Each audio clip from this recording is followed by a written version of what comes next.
The views and opinions expressed by the host and the guests are solely their individual opinions and does not reflect the opinions of the Canashame Network.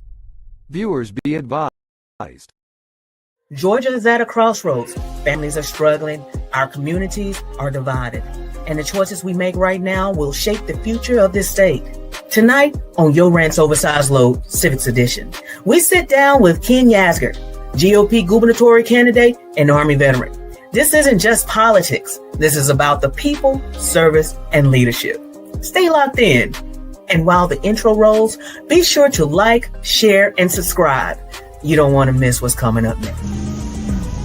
I've walked in many shoes, from the pulpit to the prison halls, behind the wheel of a big rig, and now as a medical cannabis patient and an advocate for truth. Some of you know me as Yo, the herbal trucker, but today I'm stepping in as Yo, the concerned citizen. This is Yo Rants Oversized Load, Civics Edition. We're calling out power plays, exposing broken systems, and lifting voices that refuse to be silenced. Passion fuels purpose, purpose activates power, and power, that's how we shift the system. As Kendrick Lamar said, this revolution will be televised, and I'm adding to the channel lineup. This is a revolution in motion.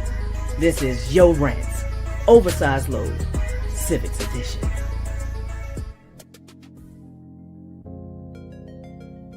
Joining us tonight is Ken Yasger. He is a 2026 Georgia Republican gubernatorial candidate, U.S. Army and Georgia Army National Guard. From starting work at 15 to serving over 12 years in uniform, Ken has dedicated his life to service. Ken's vision for Georgia includes eliminating the state income tax, legalizing and regulating marijuana and gambling, capping education administrative salaries while raising teacher pay, suspending the gas tax to ease the burden on families, and pushing for prison reform, mental health resources, and veteran support.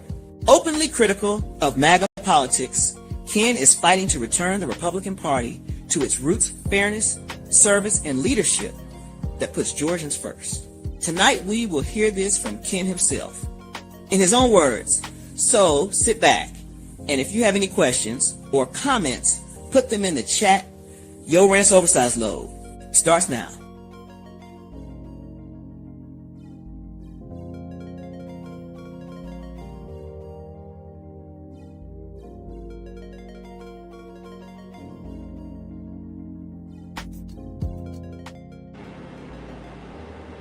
Okay. Hey, how are you tonight? I'm doing great. How are you doing? I'm doing great. Let me turn this off. I'm glad that you were able to join us tonight. I'm glad that you're here on a Sunday at that. Yeah, absolutely. Thank you for having me. I really do appreciate it. So, I guess we can go ahead and start this thing on off so we can go ahead and get this boat moving. Okay.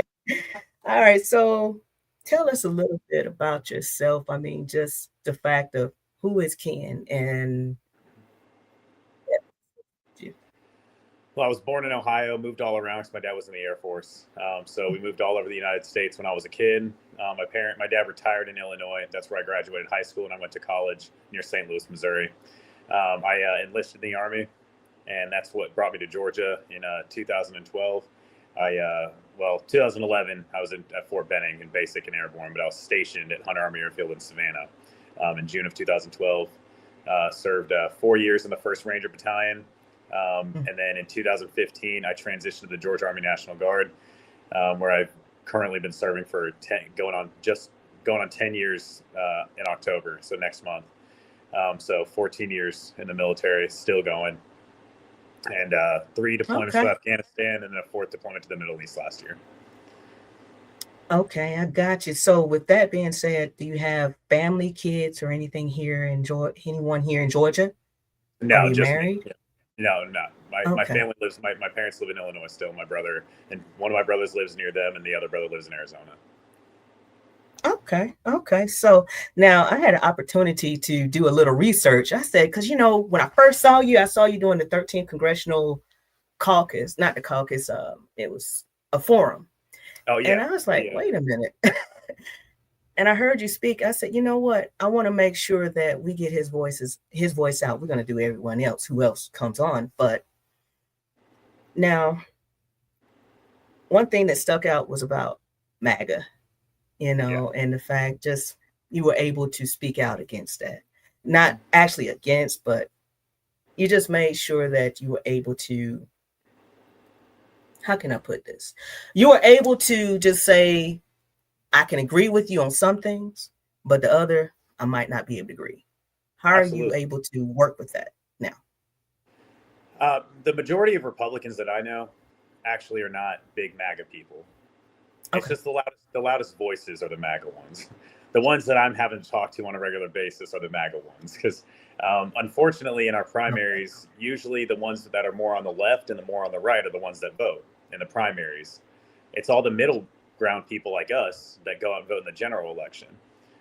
Even when I was talking with WSAV in Savannah, they even said, you sound like a general election candidate. That shouldn't be a difference. You shouldn't pander to one side and then go more to the middle for the general election. You shouldn't pander in the primaries. You should be yourself and talk to everybody through the entire election season. Most definitely, because I look at it here, because I know how I had to register. I had to register as a Democrat because you don't have that choice. You either register as a Democrat, a Republican, independent. Well, actually, you can't really register as an independent. It's just like a two-party system here. Yeah. Now, being elected if you're elected as a governor, or would you push more towards having more of a ballot type state here, or are you okay with the primaries leading into the two-party system here?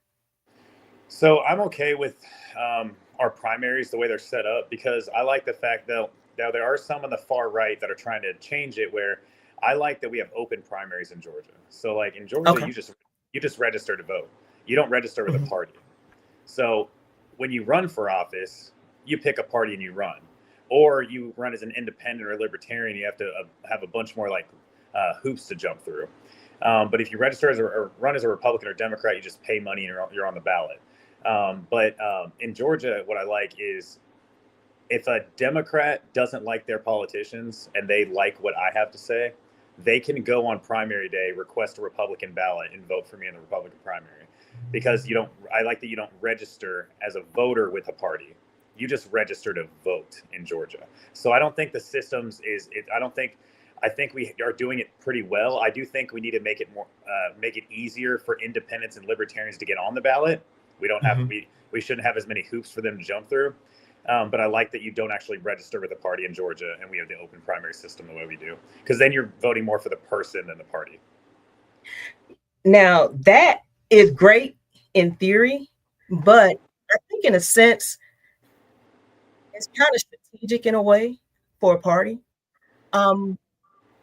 What makes it not so savory is the fact that, say, for instance, you have one party that would go grab a Democratic ticket, just for instance, and they'll control who is going to be the Democratic candidate, that goes on to the general.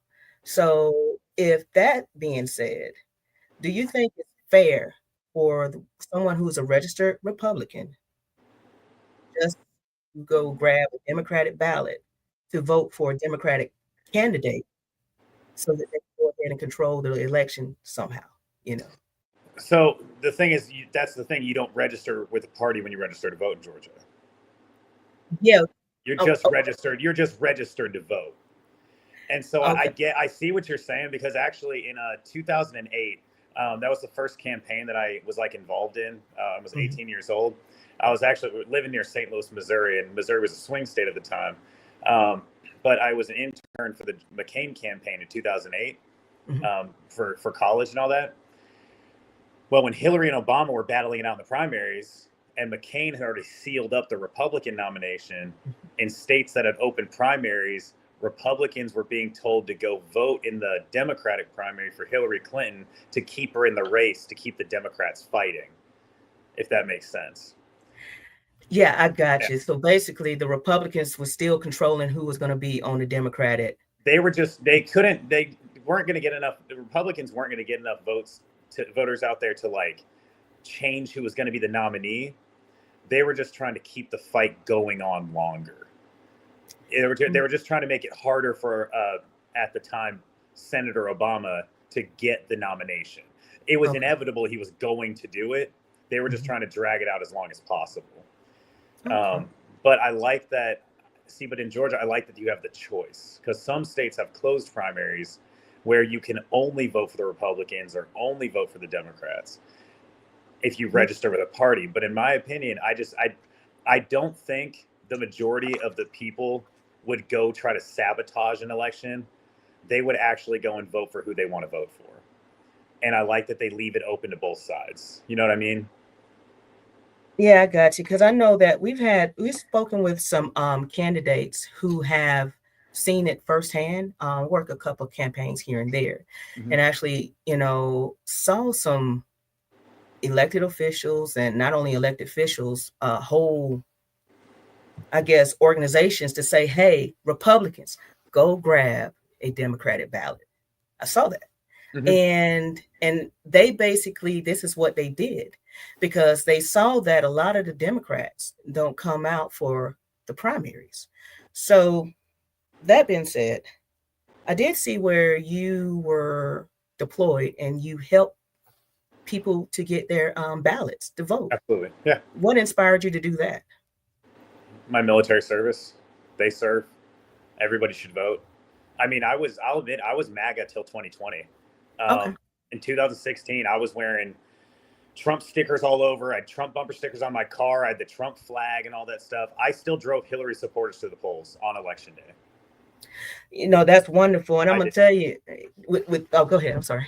No. One of my friends who I worked with all election season, because I was so pro-Trump at the time, she was afraid to tell me who she supported. We had talked politics. The day after the election, she said, when I saw your video that you were offering to drive Hillary Clinton supporters to the polls, she said, I'll tell you this now. I didn't like Hillary. I just don't like Trump, but I voted for Hillary. And I was like, I've always, just because I say certain things doesn't mean I'm always open to everybody's mind. That's the problem. We have to start talking. And that's one thing that even Republicans are getting wrong right now, is they're talking about the Charlie Kirk assassination like he didn't want us united. Charlie Kirk literally talked to people intentionally who disagreed with him, because he flat out said, if you stop talking about things that you disagree with, that's where things break up. He mentioned your faith. If you don't talk about your faith, it breaks up. The church. If you don't talk about problems in a marriage, it ends in divorce. And he didn't want to see that happen in our country. So all these Republicans now are weaponizing his assassination and using it against Democrats, when his whole young life he used to talk to the other side and start a conversation. And that's what I'm trying to do. I'm trying to start a conversation with everybody, because we're all Americans first. We're not red or blue. We all are under the same red, white, and blue flag. And that's what I want to push to people. That is truly great, because I as far as the Charlie Kirk killing, I get you on that, and I understand why a lot of them are weaponizing this murder. They're weaponizing it, and it made quite a few people, like here in Georgia, from what you just answered then. Do you think the people who automatically started accusing the HBCUs, the Black Lives Matter type people for this killing? I mean, because I'm looking at all of the bomb threats that happened the next day. So I'm just wondering, with that's out there. Like I say, I'm trying to make sure I stay respectful and on topic when it comes to this, because I know that there is a big difference between when people say this person is uniting versus while they're saying we don't need to talk about it, but you're talking about it while you're not talking about it. So if you're talking about it while not talking about it, then sometimes it can incite some people. But like I say, as far as people weaponizing what happened with that versus what happened in Denver that same day. I literally talked to people about that too. Yep, exactly. Yeah, because I'm like, I think it was like two people per, died that day. And it's like, it seems like the focus was more so on this political type Well, agenda in the versus. in the Denver one, I don't think anybody died in the Denver one. The Okay. Minnesota one, people died. Okay. In Denver, I believe it was it was a school shooting, but nobody died. The Minnesota one, two kids died from a couple weeks ago, if I'm not mistaken. But Okay. I completely get what you're saying.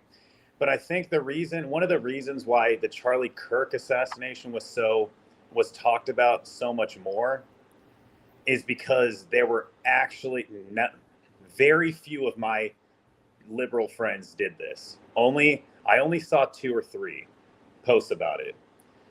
Everybody was saying it was a bad thing. It was awful. Violence should never happen.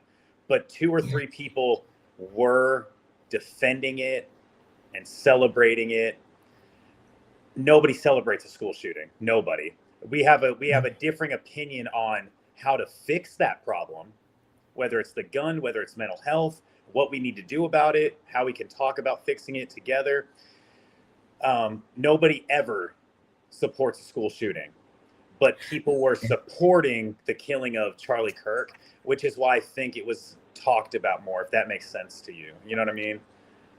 Okay. So you mean supporting like Saying it was a or good thing. He deserved it. He didn't want stricter gun laws, so he deserved to be gunned down. I've seen those arguments. It's very, very awful. And I saw one person that said, well, thank God he's dead because now his children can be raised in a normal household. And then they said, or maybe his wife has to go next, so at least they could be raised in the foster system. so That's some pretty hateful things to say.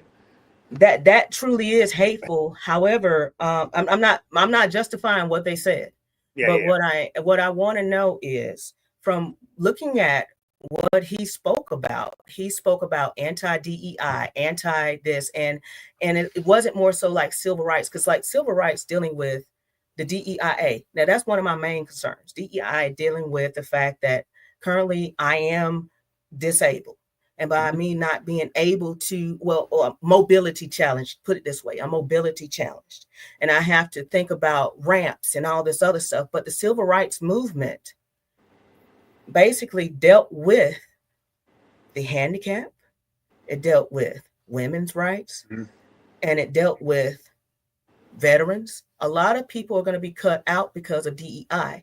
Now, he spoke against DEI. So that's going to affect quite a few people. And I understand that everybody's trying to lift him up as this saint and stuff. We understand people have their views, but we just want to make sure we amplify the fact that we have to make sure we support everyone, as a person. And I think we're going too far in a lot of that stuff too. But so he was also able to admit when he was wrong.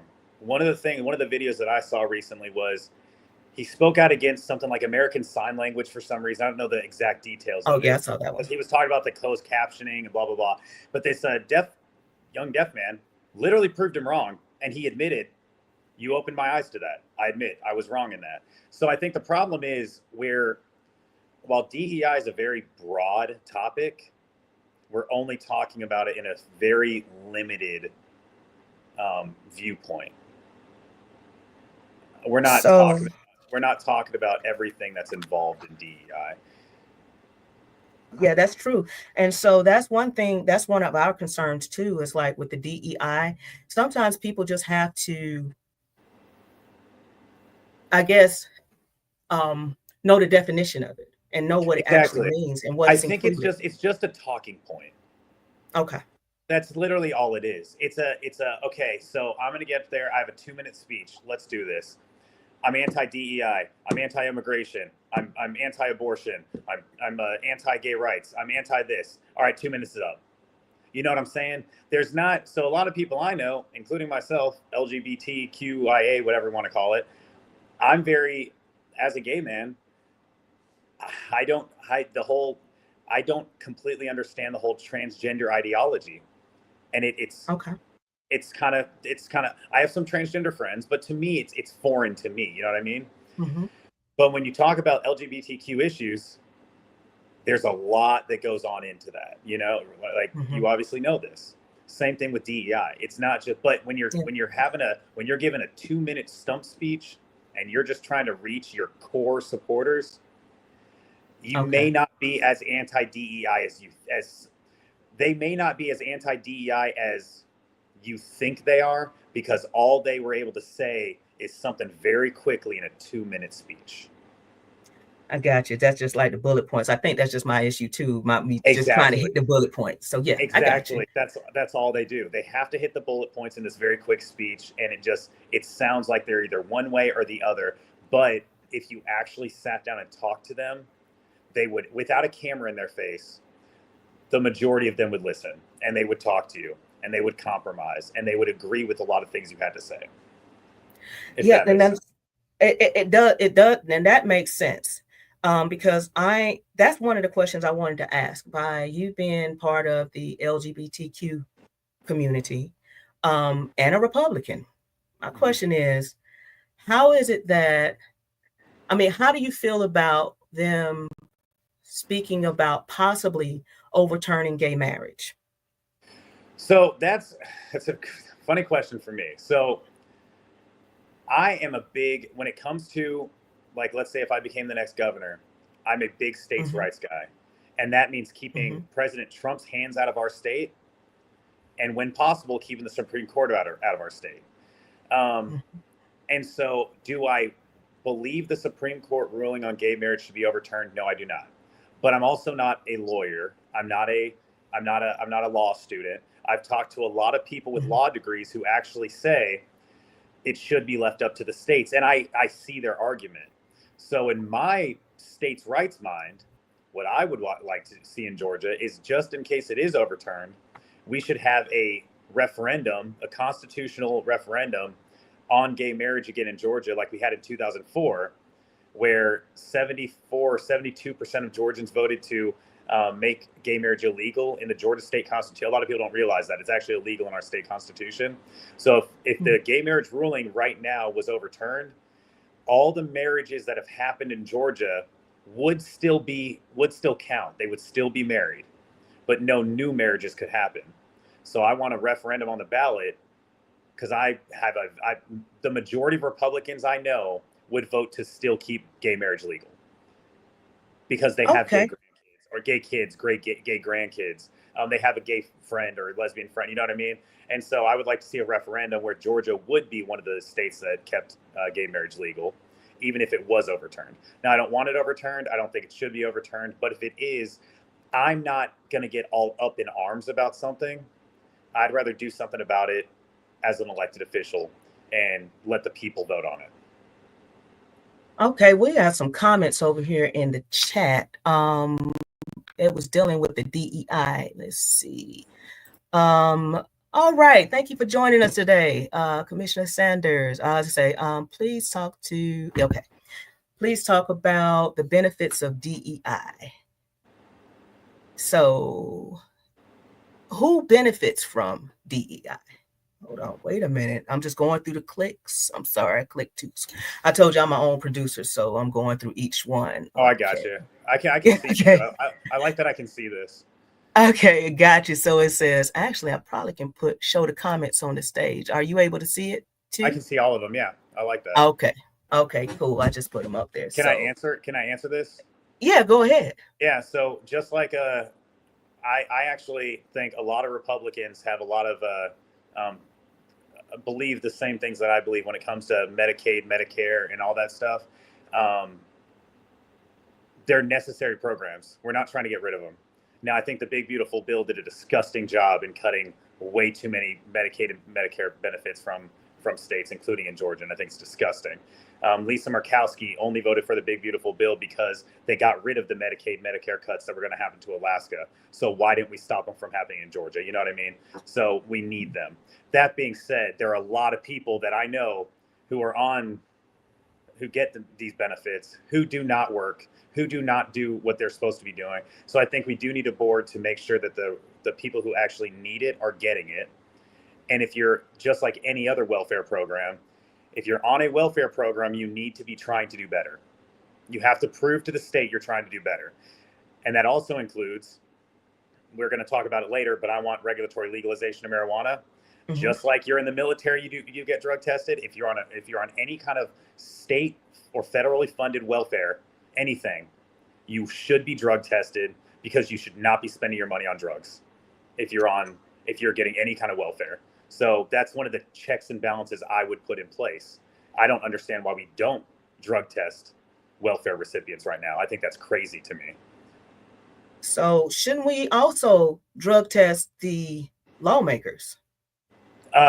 You better freaking believe it. All these drunk, high pieces of crap who are against a bunch of this stuff, they're only against it for the cameras. They're doing it themselves. Are you kidding me? Just like a lot of these Republican lawmakers who are anti-gay marriage get caught in these gay scandals. All right, please. All right. Sorry, I'm just. I get it. We see it all the time. I'm very unpolitically correct. Yes, we should drug test them like crazy, because they're getting taxpayer money to pay their salaries and to line their pockets with corrupt corporate and lobbyist money. They better be drug tested randomly on a regular basis. You better believe it. It's federally legal. They should not be doing it.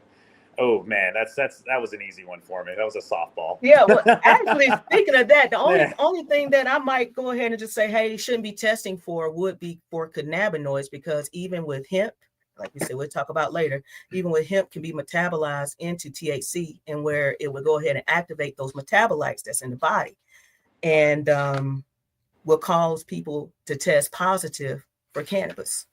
So, but yeah, that's great. So let me ask you a question back to the Medicaid.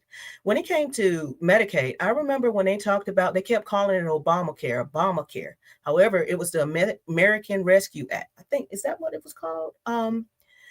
No, that was after that. Yeah. That was 2020. It was the Affordable Care Act. Yeah, I gotcha. Yeah. So, it's the A's. So with the Affordable Care Act, so with our current governor who refused to receive those funds so that they can go ahead and add it to the marketplace, would you finally accept those funds? If the funds are there, yeah, accept them. Like, I actually look back to on this thing. I look back to Ron Paul, very libertarian Republican who ran in the 2008 and 2012 presidential elections. He was from Texas. He was talking about in the 2012 Republican debate for president. He was talking of they were questioning his use of funds for his district that he voted against in Congress, and they were saying it was hypocritical of him to criticize the other Republicans who voted for the funds but still use the funds. And he said, no, I voted against them because I don't think they should have happened. But if the federal government's going to give me money, I'm going to take it and use it the way it needs to be used. Yeah, because you think about it. I think that answer. So that was just going against the not accepting the money from the Affordable Care Act. That was just a political move. It was a political maneuver because the Democrats said something, so the Republicans have to say it's bad. Then the Democrats do it too. Republicans pass something that could help out, they're going to say it's bad because Republicans said it. So, but yeah, I think it was just a political move, and it was the wrong move. Yeah, I get you with that one right here. We have another question from the audience. Let's see. It said, what will you put in place to help people get off of these federal programs here? We already have. We're in Georgia. We already. So one thing the big beautiful bill, whatever, did was it set up. That's the word I was looking for. Committees to actually go out and make sure these checks and balances were happening and make sure all the requirements were being met. Some states aren't doing that. Georgia already has that. We're already doing that in our state. So that's actually already happening. I just think one of the big things we should start doing is drug testing, because like I said, you shouldn't be buying drugs if you're on a welfare program. But we already have a committee that does do those checks.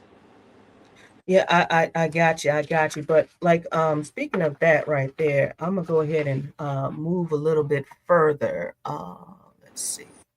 Here go another question. Yeah. So how will you handle those people in programs with infants and children of school age? Because, you know, this year, they voted down. They didn't even pass with the free lunches where the kids would be provided free lunch. So if daycare isn't affordable, how can you help them so that they can work or volunteer? Because, you know, they're going to require you to do, what, 30 hours a month or something? Oh, who are trying to who can't work? Yes. I mean, you would take that into consideration. Obviously, that's somebody who's trying. That's somebody who is doing. That wouldn't be something that you would. A child who can't go to school and the parent has to stay home and take care of that child. That is a job. You're on the program. You shouldn't be taken off the program for that. You're doing a job you need to do. Take care of that child. Once the child is of age to go to school, yeah, work during the day. The whole point is showing that you're progressing. You're not taking advantage of the system as it is. And so a mom who's just taking care of her. My mom was a stay-at-home mom for 3 boys when my dad worked 2 jobs. He was in the Air Force full time and he delivered pizzas at night so she could stay at home. That is a full-time job, taking care of kids. So yes, if you're a single parent with infants, you're not going to be taken off the program unless you are out doing drugs and stuff like that. Like that's not like you're not violating anything by not having a quote unquote real job. No, because that child is your job. Yeah. Now I get you with that, and I know that you've been emphasizing about drug abuse and drug addicts and drug addiction. And we know that Georgia is one of the leading states with the opioid crisis, with dealing with the meth epidemic. With that being said, will you focus more so on trying to shut down the meth clinics and encourage lawmakers to appropriate funds for that, for harsh drugs versus cannabis? Say that again. Question again? Basically, with all the meth labs, what would you do to make sure that you allocate funds? Since I know you've been speaking quite a bit about drug addictions, would that be one of your priorities to have funding appropriated to make sure that you shut down the meth mills and other illicit avenues of drugs? Absolutely. Especially if marijuana became legal in the state, you would have more tax money to go after the illegal drug farms. And the only way you get addicted to marijuana is if it's laced with something else, and that's how it's a gateway drug. Is you want something harder. Because it is illegal, and so a lot of these people. I mean, most addiction it's mental.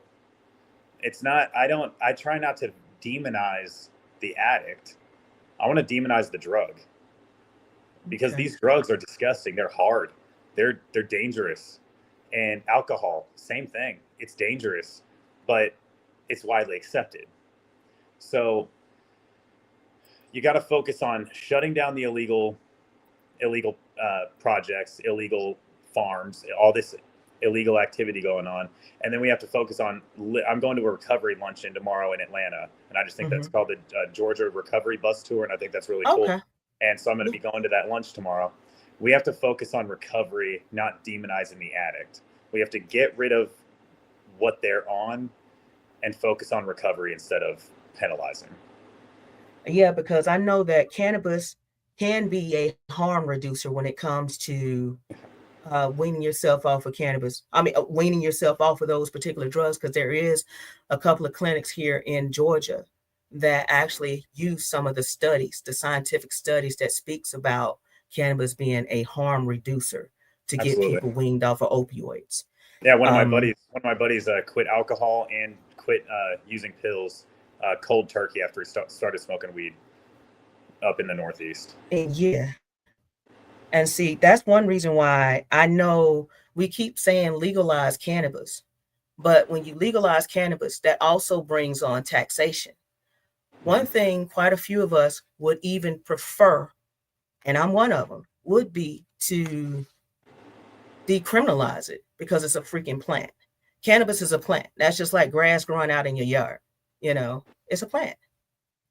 So that being said, I'm just trying to figure out. Now we're going to move on to your pillars. Now, when we're moving on to the next one, where it talks about where you're saying that I know we're talking about funding here in Georgia, and you're talking about the income tax, and you're talking about relieving income tax with federal funding not coming into Georgia because they already said they're cutting the budget. How will you be able to make that happen? How will you be able to keep that campaign promise about eliminating Georgia's income tax? Well, we're already in a tax surplus, and so that's why we were able to get back a $250 or $500 check at the end of the year, like this little diamond change kind of thing, because we had a big tax surplus already, and we have it every year. Then if you eliminate the state income tax, you can, and then we legalize marijuana and gambling. That's more tax revenue coming in, more personal freedoms and liberties for our people, and they're spending tax money, or we're bringing in tax money on what they're buying. I think you should be taxed on what you buy, not what you make. I think the income tax is unconstitutional, and then also on things that are kind of harmful. I was talking to somebody recently. We can raise the sales tax on certain things, cigarettes, alcohol. People are still going to buy it, and that's more tax revenue coming in. And then we're also still going to have the corporate tax rate. We're not getting rid of the corporate tax rate. The corporate tax rate is still around 5%. It's still low. I just want to get rid of the personal income tax. So we're going to still have the corporate income tax. We're going to give more people more personal freedoms and liberties and be able to tax that. And then we can raise certain sales taxes for people, for certain items that could possibly discourage some people from using it, or you can make more money off of it. And so that's basically just that sin tax right there. So, you want to use this, and that's part of the sin tax.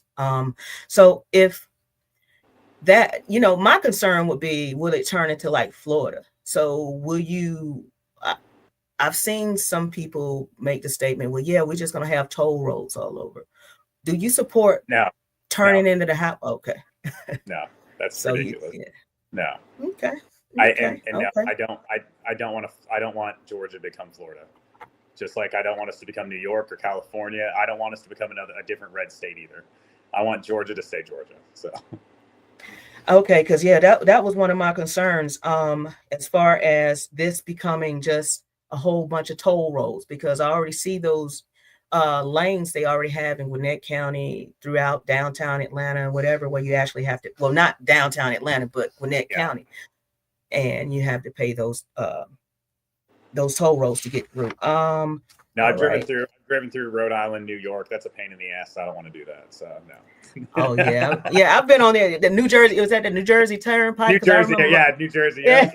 Oh my goodness, that first time I rode on the New Jersey Turnpike, oh my God, I rode through DC and didn't realize I wasn't supposed to be on 395, and I had hazmat on my trailers. So I'm just grateful that I didn't get pulled over. But yeah.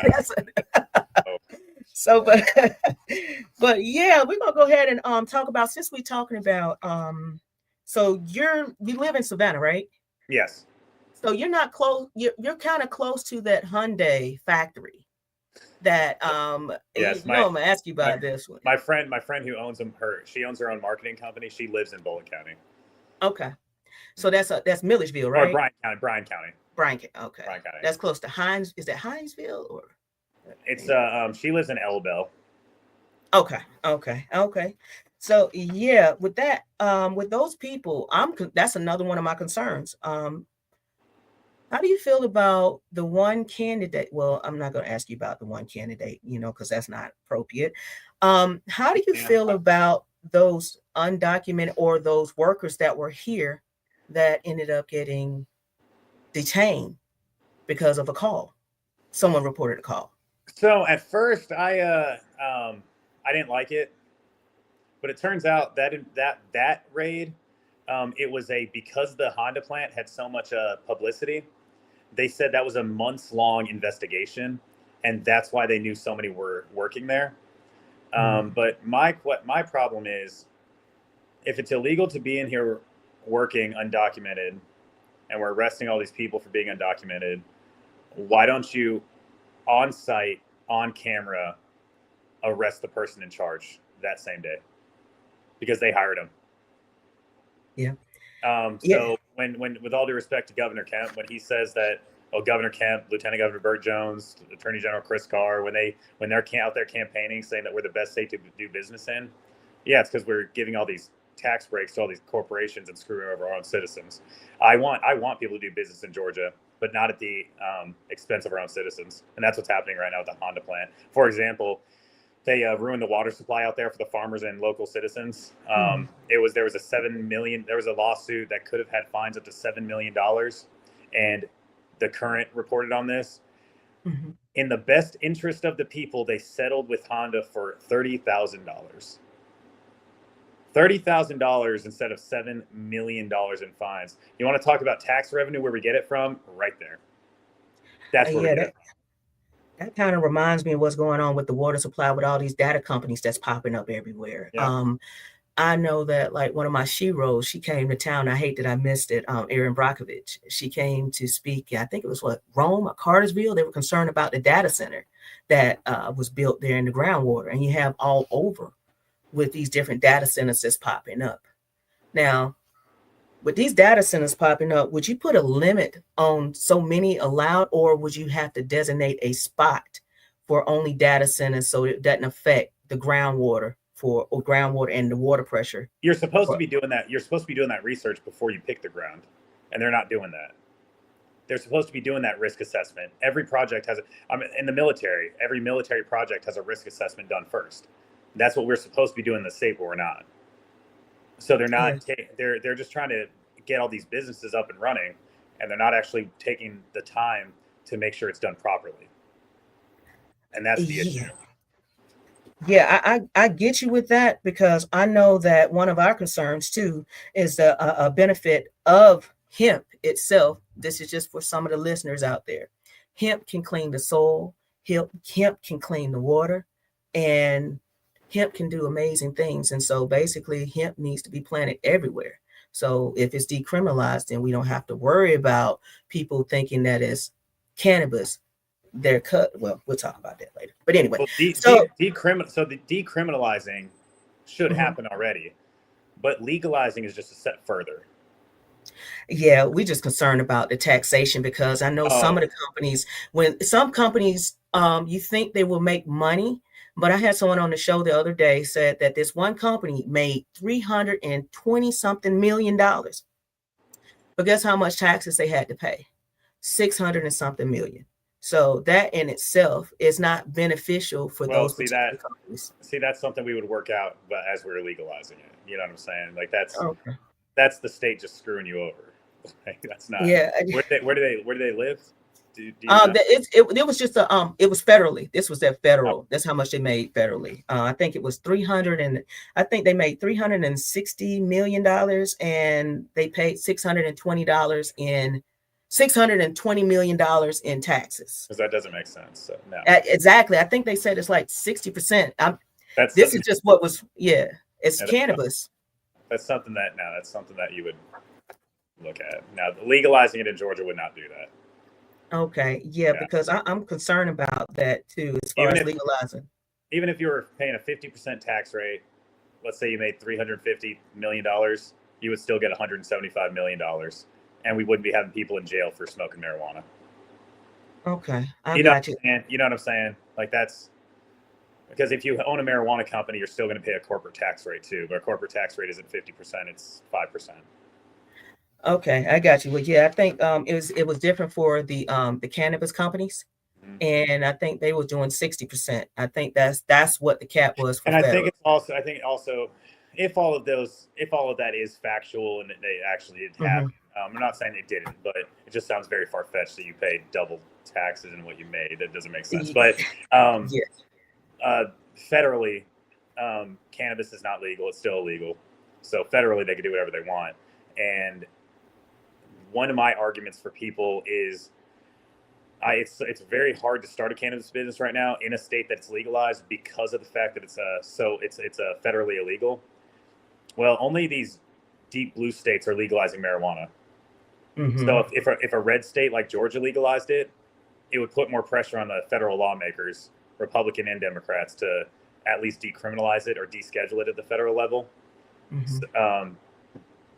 because it just shows that it's not just liberal blue states that are doing it. It's every state that wants it.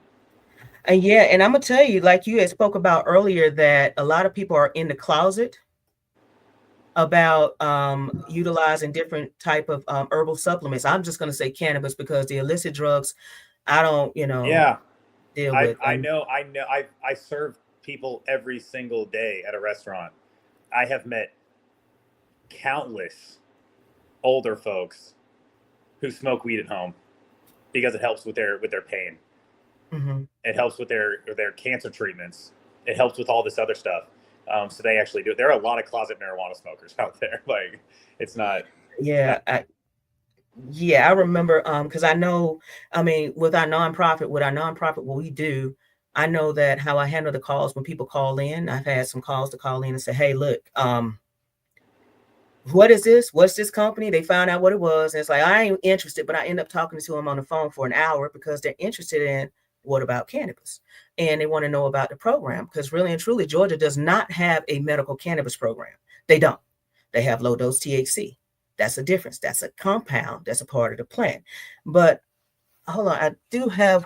I know I'm going to get to that cannabis. Let's see. I'm checking my time. I'm looking at the time. And okay, hold on. I'm going back to the comments. And I know we spoke about the Hyundai plant. And since we were speaking about the Hyundai plant, about the jobs that's being lost, about the Hyundai plant, I know the paper mill closed in Savannah. Yeah. How many people are affected by that? What would you do with that plant if elected? What would you recommend a business, whatever, to go there?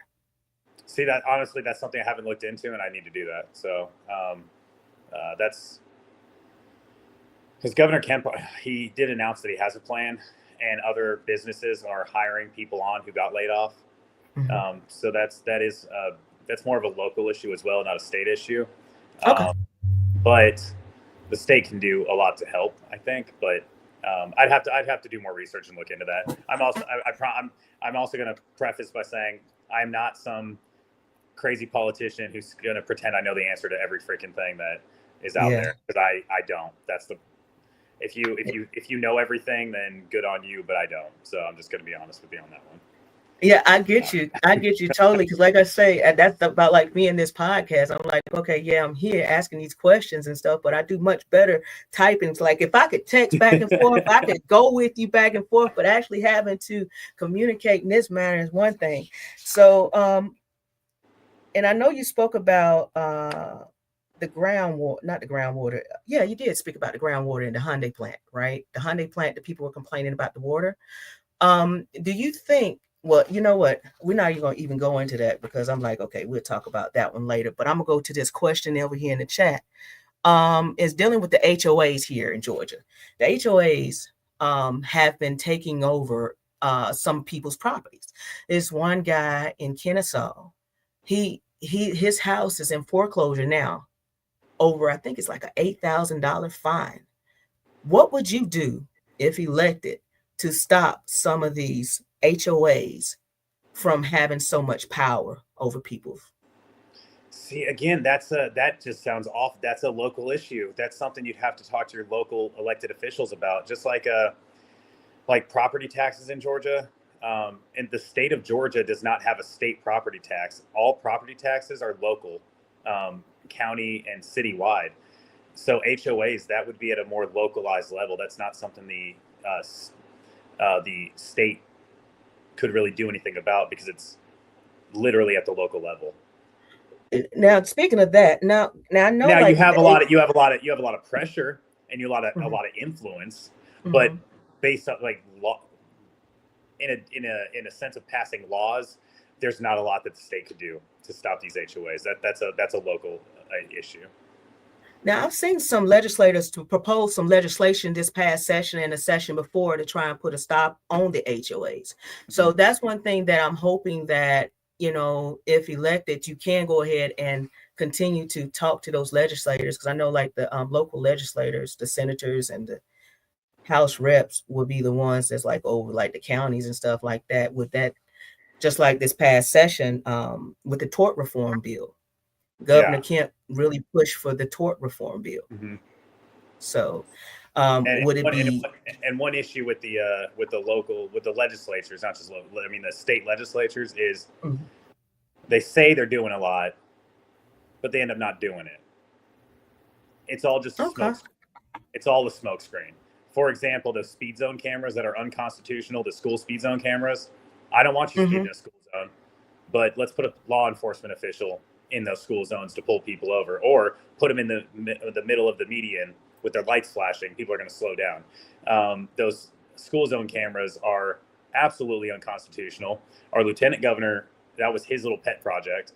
A company in South Carolina gets most of that money from those tickets. But they were supposed to vote to get rid of those speed zone cameras.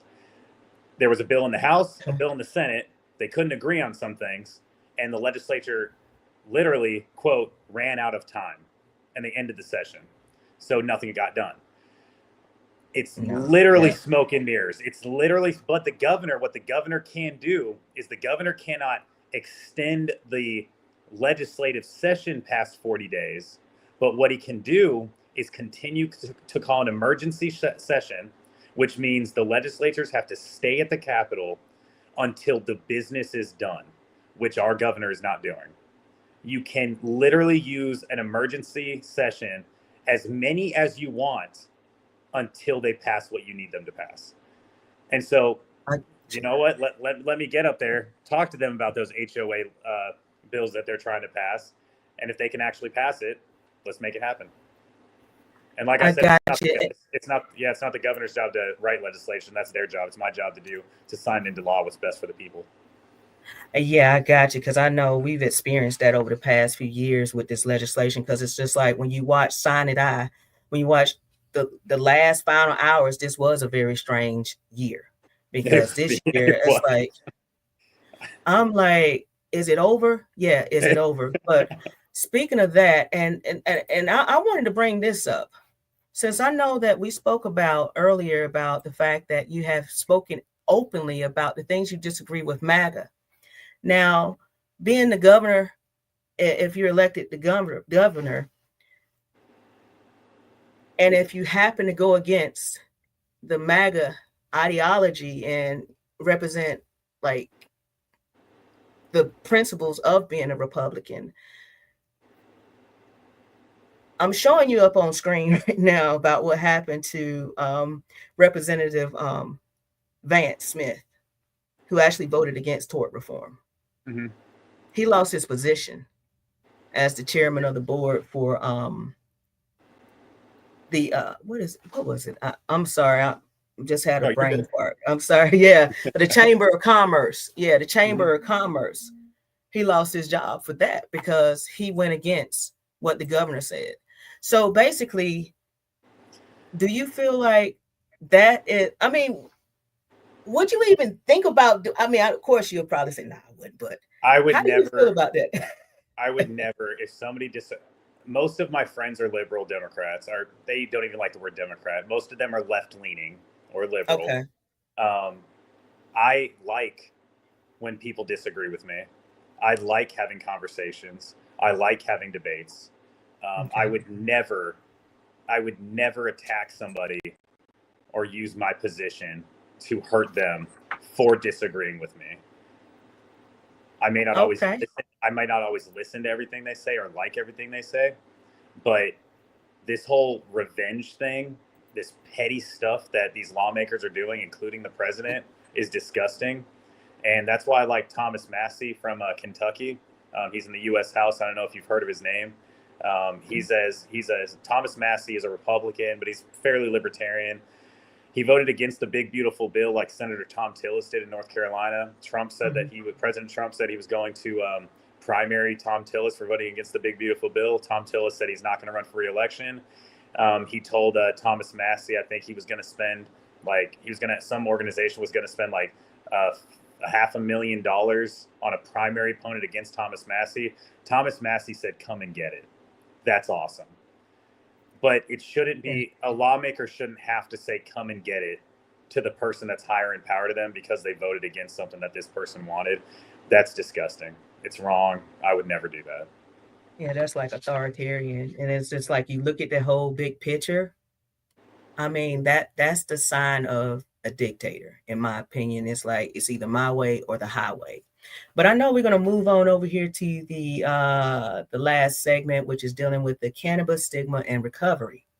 So you supported legalizing marijuana. Why do you believe it should be regulated and legal in Georgia? Because alcohol is marijuana safe. People are using it anyways. We can tax it. We can make money off of it. We could stop putting people in jail for it. We need to. It's safer than most of these other drugs out here. It's actually safer than really all the drugs out here. It can wean them off of pills they're addicted to or alcohol addiction. There's way more benefits to legalizing marijuana than the cons to it. So that being said, with those people who are currently incarcerated for the plant, it would. I've already thought about this. It would be a case by case basis. I wouldn't do some broad pardon. Well, in Georgia we have a pardon board, so the board would have to pardon them. But like President Trump pardoned all 1,500 January 6th rioters. That's disgusting. It should have been a case by case basis. The violent ones should still be in jail or prison. The ones that shouldn't have served prison time should be, the charges dropped. Same thing with marijuana. I mean, if you were trafficking into the state, you're not just using marijuana, you're going to traffic some other drug too. You know what I mean? So that's where we would take common sense into it and be like, all right, was this person put in jail for smoking marijuana, or was this person put in jail for literally trafficking large amounts of drugs? Because if we possibly let that person out and marijuana is legal, they're just going to find something else to traffic because that's how they're making their money. Does that make sense? Yeah, I get you, because I know. Well, I'm gonna tell you, when they actually legalize, when they passed HB1 and HB 324, when they passed this legislation for Haley's Hope, and for that particular legislation, that allowed us to have 20 fluid ounces of low dose THC oil. However, when Nathan Deal passed it and signed it into law, he was like, okay, you can have it. But the question was, how are you supposed to get it? Yeah. And they had a lot of people in that gray area working up on the ground. Some of those people are incarcerated right now because of that. See, exactly. That would be a case by case basis. You would look at that. Oh, this is what they were doing.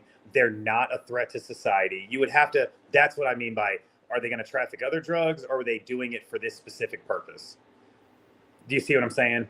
Yeah. So that's also not the governor's. The governor can't do that.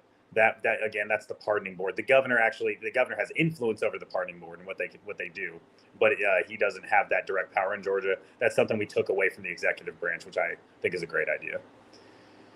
Okay, yeah, because I'm still caught up in the fact, like, you waiting on the pardon from the governor. I guess I'm thinking, is that just for the death penalty? I guess I probably need to do a little bit more research with that myself too. Yeah, so we have a 3-panel parole and pardon board in Georgia. So our governor does not have that power like some other states do. And even in Georgia, the death penalty, let's say, so the governor can't stop a death penalty. He can put a stay on it for 30 days. Okay. If I'm not mistaken. So in Georgia, you put a stay on it. You don't stop it. You stop it from that moment happening. But then they just reevaluate the charges. Okay.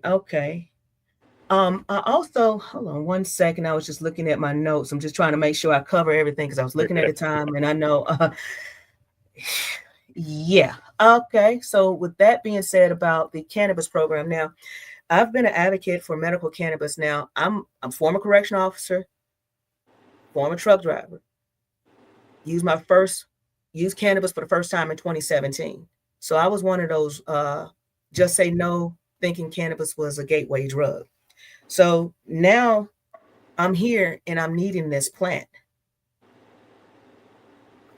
I'm just trying to figure out, how are you going to be able to convince those Republicans? I mean, I know you say you you know, if you're elected governor, how will you be able to convince those senators and, influence some of those senators and state reps who, I hear something somewhere. I don't know where that's coming from. Something's going on with my system. I don't know if you hear it or not. I do. I'm just trying to, you do hear it. I don't know where it's coming from. It just sounds like some background music. I am trying to. It went away. Yeah, I'm trying to figure out what did it. Yeah, I'm just hoping nothing else pops up. Okay, yeah, that's what it was.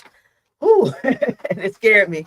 So my question is, I've been asked this question. So if I get elected with very little money, because I'm trying to get money out of politics, and with no political experience, if I somehow get big enough of a grassroots movement going and I get elected governor, okay, I will have a mandate like no other. And the power the governor does have is veto power. I would look at these legislatures and I would say, you're going to work with the Democrats on a bill to legalize marijuana while regulating it, or I will veto every single thing you send to my desk until you do pass what I want you to pass.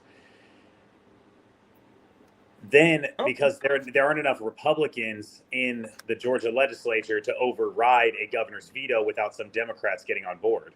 So if I veto every bill they send to my desk, but then the Republicans get enough Democrats on board to override my veto, it's a win-win, because then I just encourage bipartisanship and Republicans worked with Democrats on something. So I want to encourage bipartisanship too. But no, I would look at them and I would say, you're going to pass this or I'm going to veto every single thing you send to my desk. I'll be a lame duck governor until this happens. And if you try to make me a one-term governor because of it, I may be a one-term governor, but I will spend every single day of those 4 years going door to door in the state of Georgia talking about how your Republican legislatures are failing you. The governor will show up at your door and tell you, this is what's going on in Atlanta, and I'm trying to change it. Yeah. Hold on one second. Oh, okay. Yeah. I'm sorry. I was just trying to multitask and read the comments too. Okay, cool. Because like I say, hopefully I have a producer for the next show. But yeah, and I'm looking at the fact, like when you said that about the cannabis, I issued this past session, we had a medical cannabis bill to expand medical cannabis so we can get it named medical cannabis, blocked from coming to a vote on the floor. I just wanted to make you aware of that this is what you're looking to face when you go into office, because what I've seen up under the gold dome this past session was horrible. Absolutely. And if they didn't listen to the patients, they didn't listen to the people, but they allowed their personal feelings to take over. And they allowed the big pharma money in their pockets to vote for them? Okay. That's another thing too. That's because I'm gonna be honest, I want home grow. The reason why I want home grow is because I want to be able to decide. I'm not gonna grow it myself, but it's just like I would prefer to have an option versus continue to go to the dispensary, because the dispensaries a lot of times, like right now, the products are not, they change. They're not consistent. Yeah. No, so it would be the same as like there would be provisions in the bill where you can grow up to a certain amount at your home. Okay. Now, would you go ahead? Just like alcohol, people make their own beer and their own wine at home, but mass distributed. That would be the same thing with marijuana. Is you could grow at your house. You just can't have like your own unregulated dispensary at your house. You know what I mean? But if you want to use it for your own personal use, that's absolutely fine. Okay. Yeah, I got you. Because like I say, I was looking at that because I even know, like, even with the medical cannabis bill right now, they have a mandatory minimum in there. So you have some patients that look at that and say, hey, do I want to get my medical cannabis card and be subjected to this mandatory minimum? Now, would that be included in your legislation? What is it? What do you mean by mandatory minimum? Mandatory minimum. If you are caught with more than 20 fluid ounces of low dose THC oil, then you'll get, I think it's like 5 years or something like that. It's like mandatory minimums. It's actually written into the law.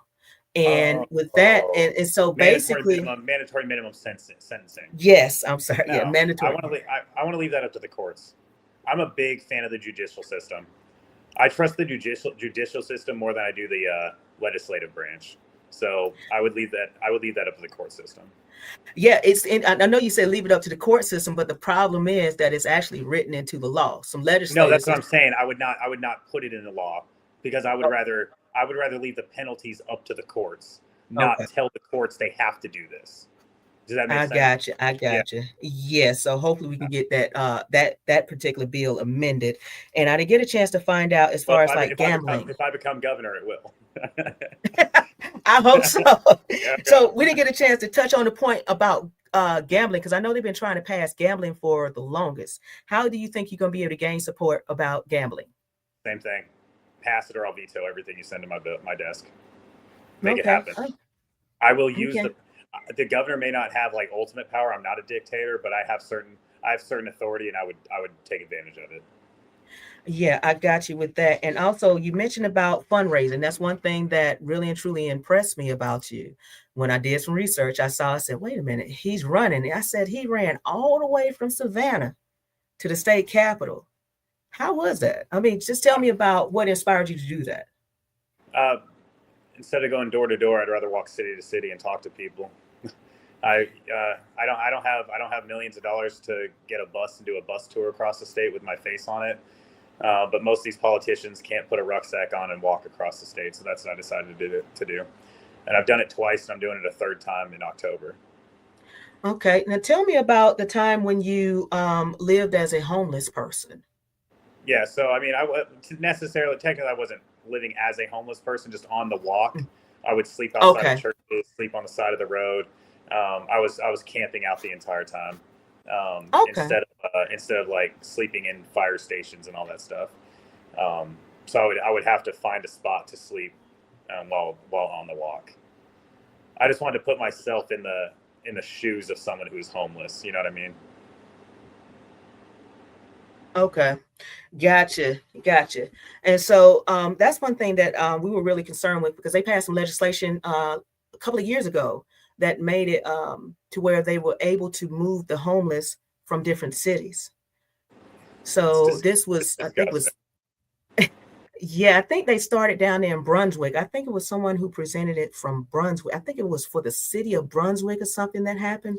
I'm just remembering some legislation from a couple of years ago. But yeah, I know we reached the hour mark, and I was trying my best to stay on task. And I think you're good.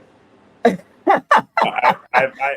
do have a friend. I have a friend who knows a homeless guy who got bused from Chatham County to Effingham County. So that is actually happening. And so speaking of busing and transferring over, I know that Georgia's supposed to have the largest internment concentration camp that's supposed to be here. Would you go ahead and entertain that and allow the undocumented to be placed in these different concentration camps or internment camps or different detention centers? Detention centers. Go to Florida. Okay, I got you. So I would not. And my current representative, Congressman Buddy Carter, who's running, yes, I will call him out.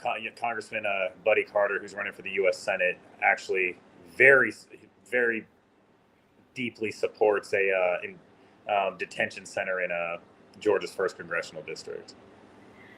And if they want to go ahead and take that funding, they might want to go ahead and invest that into Georgia's crumbling prison system, which we're going to talk about that. Former correctional officer, worked in a housing unit that was in a dead area, dead radio zone, which was very dangerous. Now it's even more dangerous with the cell phones and stuff like that are coming in, people being murdered. How would you work with the nonprofits or the organizations that are currently covering some of the murders and stuff that's going on in the prisons? Because I think they have the Georgia Human Rights Campaign. Yeah, because I don't know a lot about it, and that's the problem. And so what I would actually do is I listen to what they have to say, which these politicians don't do. They read an article or listen to some lobbyist and they think they know the answer. That's not the answer. Go to the prison, go to the jail. The governor can do whatever the hell he wants. Why don't you step foot in there and see what it's like, and go talk to the people who are actually working in those prisons? Go talk. I was at a Raven County Republican Party Low Country Bowl last night. Mm-hmm. And one of the, I talked about my struggle with alcohol addiction and how I'm sober and mental health issues and all that stuff. Well, one of the board members of the Raven County Republican Party, I think he said he's 15 years sober now. He goes to their local jail and on a regular basis and talks about addiction. And when they get out, this is how they can better their lives. Those are the people we should be talking to, not these lobbyists and not these, not the people who run the jails. I want to talk to the people who are going in there and volunteering and seeing the problems. I don't want to talk to your boss. I want to talk to the actual corrections officer on the ground. Gotcha. Yeah, and that's why you probably need to do that, because we always have a different story than that. But going back to the comment, I know we're gonna get ready to close and let you do either your rant of the day or where you're gonna do your herbal truck or awakening moment kind of thing. You just let me know which one you want to do. It doesn't even matter. You just go ahead and talk. I'm gonna pull you full screen. But we're gonna go back to that. Going back to the HOA, because I know we have a person in the comment who said Senator Donzella James, she did have an HOA bill. But now this is one of the problems that we've heard about. Some people who are in these elected positions, it seems like they let's see. Do you think real estate agents and closing attorneys should be elected seats when they can use the power to make money? So basically, you got should they be allowed to run for office, kind of thing? Or should they be allowed to practice in their area because of their influence? Or do you think that it would be okay for a legislator who works in real estate to still do real estate while elected? Yeah, I mean, I understand you can do it outside of whatever district or whatever you're working in. I understand that, but it's like people. If you're an elected official, that's your job. Okay, gotcha. So I'm just wondering. I think did I answer? I don't know if I answered the question. Got the question answered. Because I think from this question right here, it stems from some elected officials. And you have a whole lot of these big corporations that's coming in the state of Georgia and buying up properties. Because I know, like with the house that we have, the property value is up. And the reason why it's up because you have so many corporate buyers that come in and buy up all these houses. So my question is, what would you do to try and put a cap on that? Or, I mean, as I know, as a governor, whatever, it's basically we're just talking about how would you try to voice your concerns to the legislators that may go ahead and present the bill to try and stop some of these people utilizing their position and influence to make money off of their seat. If they're in elected office. If they're, say for instance, I'm a real estate agent or a broker, and I sit in this county seat, and then different proposals and stuff may come up, and then they're getting not saying they're getting kickback, but just to say that they are basically more lenient towards the one who's just trying, the developers, because you have a lot of developers that are coming in. I get that. Okay. And that's one of the biggest problems with our elected system is the voters have to stop that. Okay. Because it's you can't directly stop somebody from doing that because you can't prove they're voting a certain way to benefit themselves. That's why in on the federal level they're trying to ban stock trading if you're in elected office. And they should. Exactly. That's what they're trying to do. So if they can't even ban stock trading currently for current elected officials, that's one of the problems. So you have to, that's something you have to expose to the voters, and the voters vote them out. But the problem is getting the people out there to vote on it. You know what I mean? Yeah. Yeah. So Yeah. in closing out, I'm just trying to make sure I covered these questions because I know my eyes are playing tricks on me.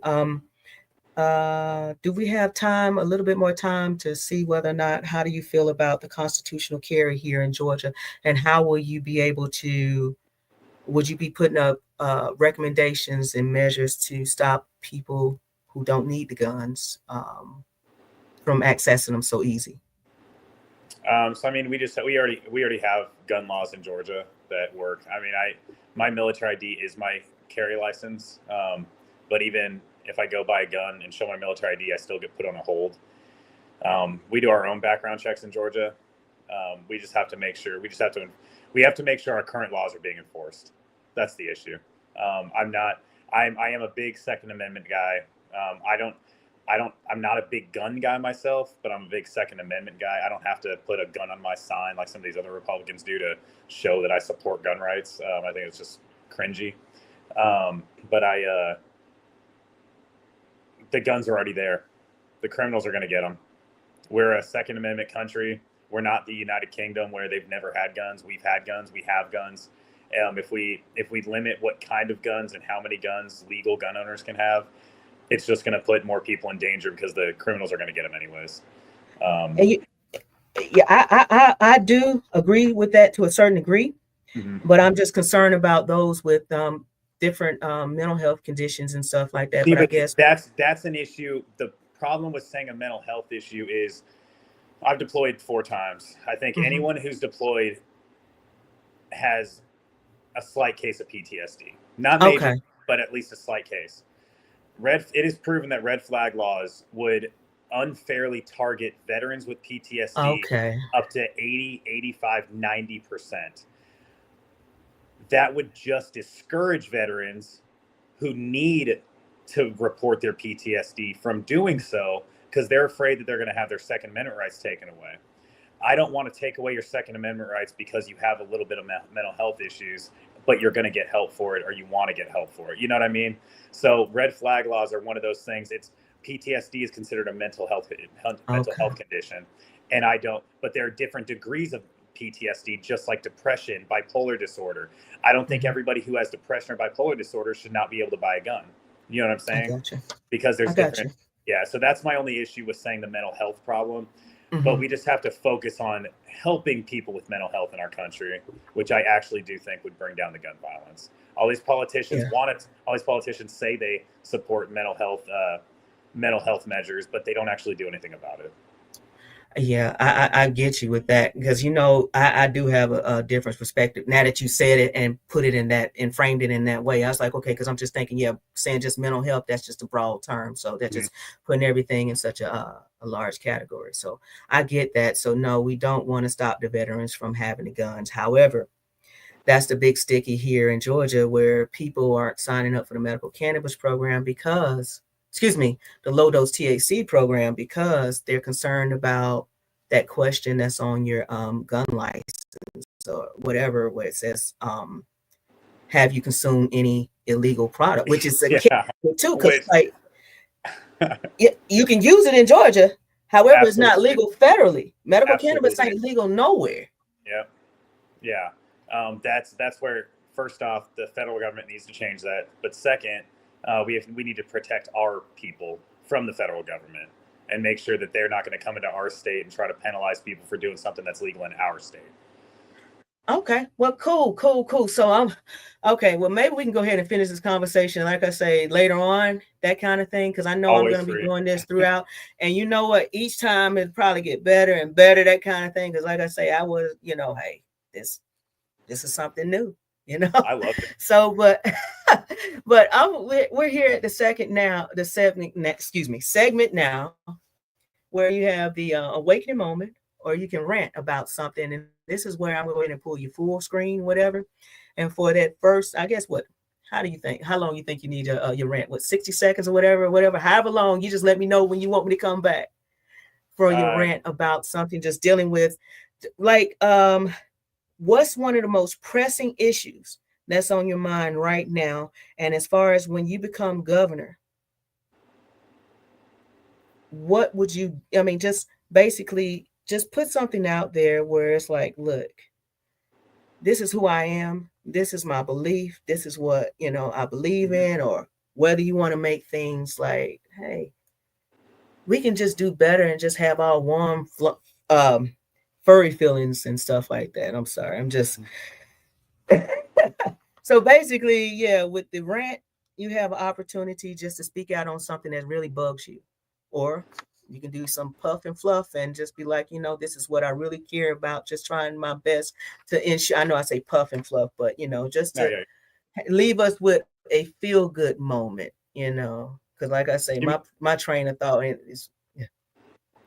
I can do 2 minutes. 2 minutes? I got you. Let's go. That work?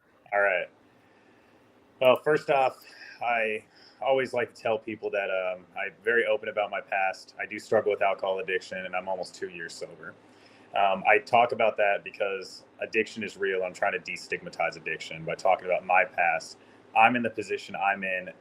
I came through, so can you. So, but 4 years ago, I didn't know where I was going. I was sitting in my apartment by myself. I had a bottle of vodka and I had a bottle of pills, and I was in a very bad place. That's why mental health is such a big deal for me. And I was halfway through that bottle of vodka and I started taking those pills. But one of the reasons I tell people I believe in God, I'm not saying you have to, but one of the reasons I believe in God is because I was by myself and I didn't make a phone call. But something stopped me that day from doing what I was doing. I didn't get better right away. It took years to get better. Like I said, I'm almost 2 years sober now. This was 4 years ago. God got me through that. I want people to know that life doesn't get better. It's going to get harder. But you're going to get stronger. You get stronger, which makes life easier. And I just want to make sure people realize when I'm governor, if I have the honor of becoming the next governor, I may not meet everybody personally. I may not know your personal story, but I want people to know that if I'm elected,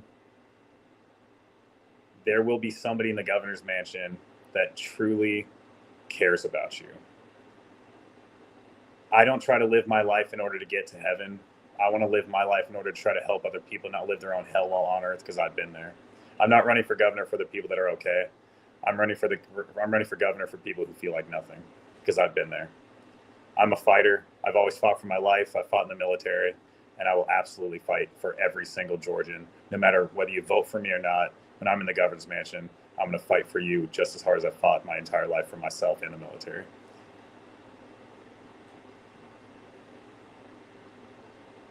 There's my rant. Okay, I'm coming back. I'm trying to hold on. Here I am. Okay, yeah, because I was just talking to myself, realizing I do need a producer, because I know just switching back and forth, just trying to engage. I think you're doing a great job. I'm telling you, you're doing awesome. My buddy, one of my buddies who I work with does his own podcast. And he does a great job too. It's awesome. Yeah, I'm just trying my best to stay on task, because I know that hopefully next time I will have somebody the next time. But I appreciate you coming out and stuff like that. Is there anything else, any events? Because I saw that you was raising money for I forgot the name of the where you ran for on 9/11. I ran 110 miles on September 11th, 1 mile for every floor of the World Trade Center. Through the end of tonight, the website at the bottom was wrong. It's just Ken for Georgia, not Ken Yasger for Georgia, but it was close. Okay, gotcha. Yeah. Okay, I would. I got you. I would change that. Any money that I raise on kenforgeorgia.com through tonight, I'm going to donate half to the 200 Club of the Coastal Empire. It's an organization that helps families of fallen first responders financially, whether it's just financially for the kids or for educational benefits. They cover 20 coastal counties in Georgia, and there are 2 in South Carolina that they support as well. But my whole campaign is about it's kind of like it's a fundraising, but a charity campaign. So I donate half the money or all the money that I raise during these events to nonprofits or charities to help people. That, you know what, that is very commendable. And we are grateful for people like you to actually think about others before, just thinking about themselves or including others in, you. That's what it's, I don't like calling myself a politician. I call myself a statesman, because statesmen are really for the people. Like you're one of them, and you're for them. Yeah. Well, like I say, I'm just trying my best to continue to keep up the fight, because it's hard, especially when you're dealing with emotions and you're dealing with different personalities and different beliefs. And just like I said, I'm just glad that you were able to come on, and thank you for that rant. It's an honor for me to be here. I really do appreciate it. Well, yeah. And as we get ready to close out tonight, we want to give you a big thanks, and thank you for sharing your vision. And we want to remember that. Let's see. I'm just trying to make sure. So it is Ken. Yeah. Remember, if you want to know more about Ken Yasger, and I say that right. I know I've been. Yeah. You're good. You're good. Yasger. Yeah. www.kenyasger.com. No, it's Ken for Georgia. Oh, Ken. Yeah. Ken for Georgia. I'm trying, I guess I'm on these different screens back and forth, kind of thing. And like I said, it's going to get better and better as more candidates I interview, because I know I spoke with Josh McLaurin and also Richard Wright. And be on the lookout for their upcoming episode. It's coming up real soon. I just got to get them on the calendar. But if you remember to make sure that you keep the people first. That's all I can say, because so many times we have so many career politicians that get in office and they forget about the people. Absolutely. And that's one thing that I really and truly like, that you're engaging with the people. And like I say, thank you. No, I appreciate it. Thank you so much. And I guess for everyone else, make sure you go ahead and like, share, follow. And before we close out, be sure to catch Honorable Chief Mrs. Valencia Stovall tomorrow at 4:00. You got to check her out. She's a wonderful legislator, crosses the aisles. And also Senior Bingo at Total Food Pharmacy. That is October 4th. Make sure you go ahead and check that out. And we're going to go ahead and close on out. And be sure to find out more at www.kenforgeorgia.com. I got it right that time. It's the herbal trucker coming through the airways. Real talk, no breaks. This is where truth. Stories untold, not just cannabis, we break the mold. From the streets to the halls, we hit every lane. Plants with purpose, changing the game. This life is laws, it's facts we unfold. This is oversized load, and we're setting the tone. Yo, truths to breaks, we overload. Hosted by Yo, the herbal truck on track. Keep it real, keep it raw, ain't no turning back.